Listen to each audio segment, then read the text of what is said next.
Baik, Assalamualaikum warahmatullahi wabarakatuh. Saya Fali Maliki, Psikologi B 2014. Di tengah pandemik ini, saya tugaskan untuk menjelaskan apa itu ABK dan penyebabnya, kemudian jenis-jenis ABK. Oke, langsung saja ke pengertian anak berkebutuhan khusus. Anak berkebutuhan khusus adalah anak yang dalam pendidikan memerlukan pelayanan yang spesifik dan lebih. Berbeda dengan anak-anak yang lain pada umumnya, anak dikatakan berkebutuhan jika ada sesuatu yang kurang atau yang lebih pada dirinya. Menurut Heward, anak berkebutuhan khusus adalah anak dengan karakteristik khusus yang berbeda dengan anak pada umumnya tanpa selalu menunjukkan pada ketidakmampuan mental, emosi, fisik, dan intelektual. Kemudian, jenis-jenis anak berkebutuhan khusus yang pertama adalah tunagranita. Tunagranita adalah seseorang yang mengalami masalah di dalam perkembangan mentalnya. Hal ini bisa saja berubah kondisi keterbelakangan yang membuatnya mengalami masalah dalam berbagai bidang. Misalnya, kesulitan dalam berkomunikasi, bersosialisasi, kesulitan dalam belajar, dan memahami suatu masalah tanpa bisa memecahkannya. Oke, kemudian yang kedua adalah tunanetra. Tunanetra adalah seseorang yang mengalami gangguan pada penglihatan, baik itu secara total ataupun sebagian.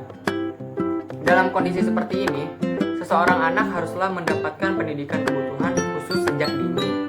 Terutama jika kondisi ini memang dibawa anak sejak lahir, maka harus disegerakan untuk konsultasi kepada orang yang lebih tahu atau kepada dokter atau yang lainnya. Kemudian yang ketiga adalah tunarungu.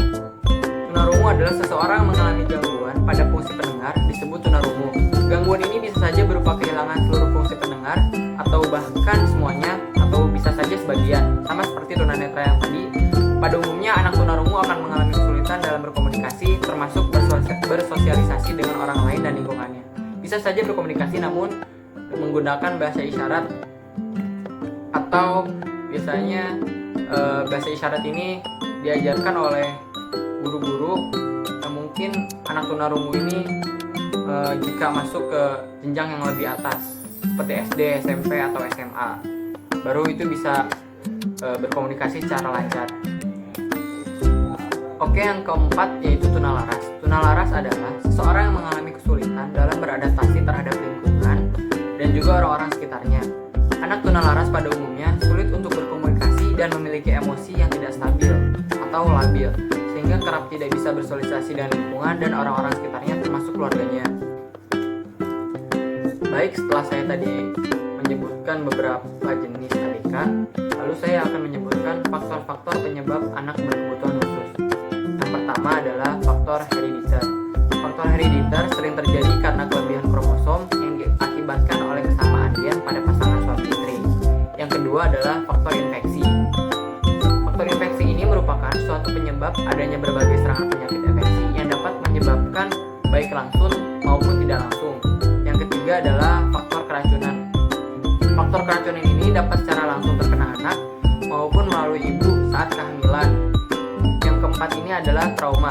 Trauma ini merupakan kejadian tidak terduga yang langsung terjadi pada anak, seperti proses kelahiran yang sulit, sehingga memerlukan pertolongan yang mengandung resiko tinggi dan mengakibatkan kekurangan oksigen pada otak.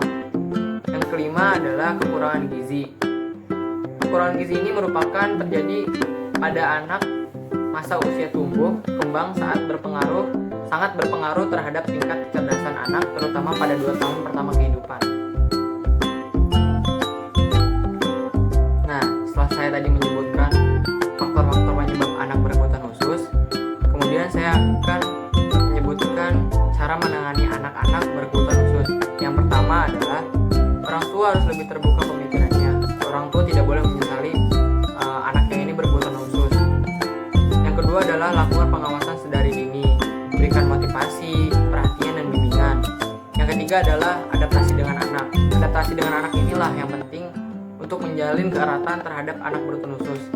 Setidaknya anak berkebutuhan khusus ini tidak mampu melakukan aktivitas yang lainnya, namun gara-gara adaptasi dengan baik, maka anak berkebutuhan khusus ini terasa dibantu oleh orang-orang sekitarnya. Yang kelima adalah meningkatkan kedekatan emosional dengan anak, dan yang keenam adalah ajari anak untuk mengeksplor keterampilannya. Nah, pentingnya cara menanganinya adalah dengan memberikan kepada pihak yang benar. Jika kita memberikan pada pihak yang benar, maka anak berkebutuhan khusus ini malah mampu mempunyai keterampilan. Dan sebaliknya, jika kita memberikan pada pihak yang salah, anak berkebutuhan khusus ini akan ketergantungan kepada